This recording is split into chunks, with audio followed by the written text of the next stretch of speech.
katika mechi 104 za kombe la dunia msimu huu. Ni kufahamishe tu tayari mechi 12 za makundi zimeshachezwa. Takriban magoli 38 yameshafungwa mpaka sasa. Ni raha iliyoje. Lakini kufahamishe tu kuna sare ambazo zinaendelea kuzua mijadala, sare za mshangao. Kulikoni, imekuwaje? Unazungumzia miongoni mwa mechi muhimu ambazo pengine matokeo yalikuwa kidhaniwa tofauti na kile ambacho tumekiona. Leo tuko katika usiku mzuri, usiku muhimu, lakini ni usiku ambao tutakesha hapa kuletea katika mechi hii ya mapema zaidi, lakini mpaka mechi ambazo zatupeleka katika siku ya pili, siku nyingine. Nazungumzia June 16. Tunakwenda kutazama Hispania, mabingwa Ulaya hao wakicheza dhidi ya the Blue Sharks. Cape Verde, tunasubiri kwa hamu kuona rekodi zinasema nini, lakini pia historia na zenyewe zinazungumza nini. Kubwa ni experience dhidi ya exposure. Tuko wapi leo? Bila shaka tuko Atlanta.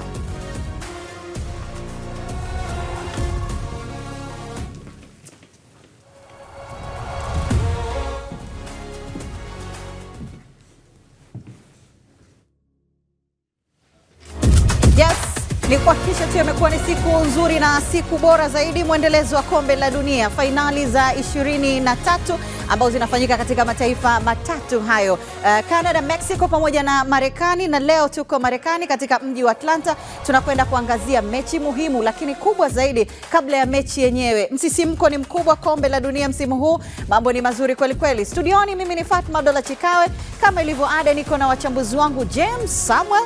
Mambo vipi? Bwana poa. Mekesha? Nimekesha, lakini leo niko na chama langu kutokea Praia.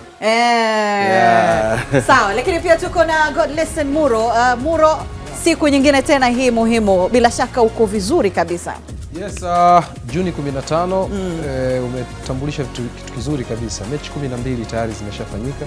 Zimebakia mechi 92 tu. Kitu kizuri zaidi, inawezekana rekodi iliyo ya idadi ya magoli ambayo ilifanyika Qatar 2022 ikavunjwa, kwa sababu sasa hivi tuna wastani wa mabao 3.17 kwa kila mechi baada ya mabao 38 kwenye mechi 12. Kwa hiyo imekuwa ni kombe la dunia ambalo timu zinafungana kweli kweli, mabao yanapatikana ya kutosha, na ndio raha ya football.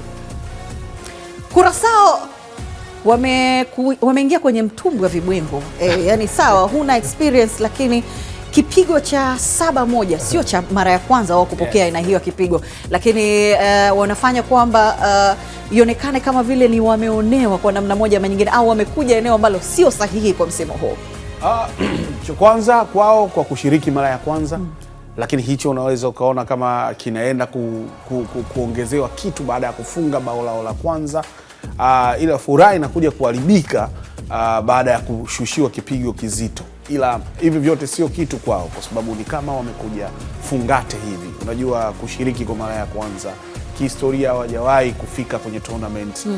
Wanakuja, yani wamekuja kuenjoy. Ndio maana unaona ndio timu ambayo clip zake wakionekana wanafurahia zaidi toka wanachukua ndege, wanatoka kwao mpaka wanaingia kwenye mji wa mashindano.